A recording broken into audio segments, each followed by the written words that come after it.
हम यहाँ जो है रायचोटी एक छोटा सा मकाम है जो कड़पा डिस्ट्रिक्ट में है।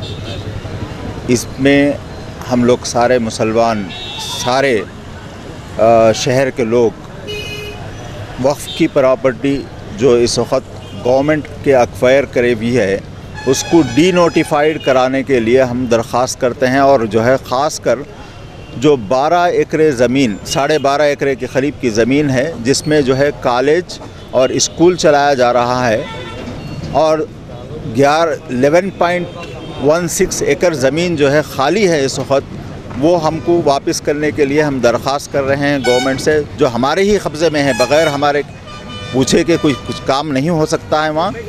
तो इसलिए हम जो है गवर्नमेंट को ये मैसेज देना चाह रहे हैं, बावर कराना चाह रहे हैं कि हमारी ज़मीन जो इस वक्त डी नोटिफाइड कराने के लिए जो हम एप्लीकेशन दे रहे हैं वो हमसे वापस करके हमको जो है डी नोटिफाइड कर दे वो ज़मीन। इससे ये हो सकता है कि कौम की, मिल्लत की तरक्की हो सकती है। हमारे पास सिर्फ़ एक ही ज़मीन है जो कौम और मिल्लत के लिए काम आने के लिए। गवर्नमेंट के पास सारी ज़मीनें पड़ी हुई हैं अतराफ़ अकनाफ़ में, जो है वो ज़मीन लेके कुछ भी काम डेवलपमेंट का, स्कूल जैसे कॉलेज यहाँ सैंक्शन हुआ था, अब कॉलेज जो है दूसरी जगह चले गया जहाँ जो है वो कॉलेज चल रहा है। ऐसे जितने भी रिफाई कामें हैं वो सब काम जो है यहाँ गवर्नमेंट की ज़मीन में कर सकते हैं। ये एक ही मस्जिद की ज़मीन है जिसकी वजह से कौम और मिल्लत को तरक्की हो सकती है। ये हमको डी नोटिफाइड करके जो सेल डीड है, जो भी एक्वायरमेंट का हुआ है वो कैंसिल करके हमको डी नोटिफाइड करके दे दें, ये एक दरख्वास्त है। साथ में साथ मैं एक सवाल गवर्नमेंट से भी करना चाह रहा हूँ, आम लोगों से और मीडिया से भी एक सवाल करना चाह रहा हूँ। एक ये सवाल है, एक एग्ज़ाम्पल, एक मिसाल देना चाह रहा हूँ मैं।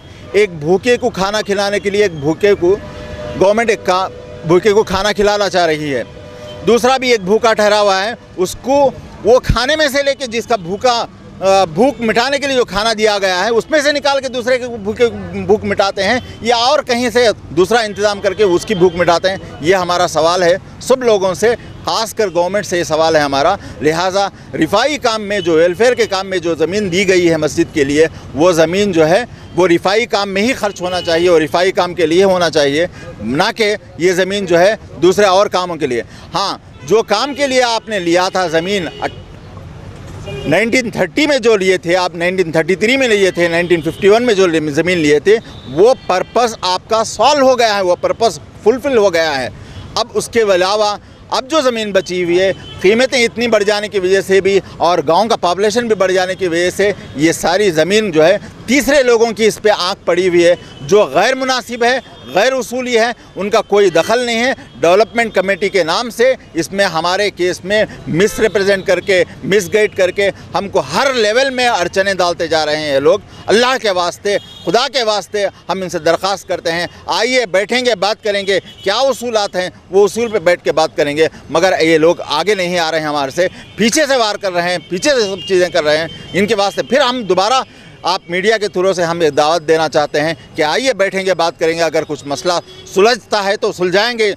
गांव में ऐसा कोई नामुनासिब काम नहीं होना चाहिए जिसकी वजह से जो है आज हम जो है इनकी सूरतें देख के, उनकी सूरतें देख के ऐसा तनाज़ा नहीं पैदा होना चाहिए कि जो है हम जो है कल ऐसा करे थे, कल परसों ऐसा करे थे, ऐसा नहीं होना चाहिए। भाईचारगी का जो मिजाज बना हुआ है वो भाईचारगी का मिजाज हमेशा रहना, अमन और शांति को हम प्रेफरेंस देते हैं, इसीलिए हम ये रास्ता अडेप्ट कर रहे हैं ताकि गवर्नमेंट में ये मैसेज हमारा पहुँचे। वाखिर दावाना अल्हम्दुलिल्लाह के बारे में लड़कों बोले थे तो अब स्टेट डिवाइड होगा, अकबरुद्दीन ओवैसी तेलंगाना के असेंबली में रहते, अब तुम्हारी सिफारिश एपी के असेंबली में कौन से लीडर लेके आना और चाहते हैं तुम्हें? हम ये सारे लीडरों को, एक ही असदुद्दीन अवैसी, अकबरुद्दीन अवैसी के ही पे डिपेंड नहीं हैं। हम सारे लीडरों को जो उसूल पसंदी पे, जो जमहूरियत के नाम पे जो है कायम रहते हैं, जमहूरियत को प्रेफरेंस देते हैं, ऐसे लीडर से हम इल्तिजा करते हैं, उनसे इल्तिमास करते हैं कि हमारी रहनुमाई करें और हमको जो है हमारी ज़मीन वापस दिलाएं। इसमें कोई पर्टिकुलर यही पार्टी का होना, वही पार्टी का होना नहीं है, सारों से हम इल्तिजा करते हैं हमारी ज़मीन हमको वापस दिलाएं। ये हमारा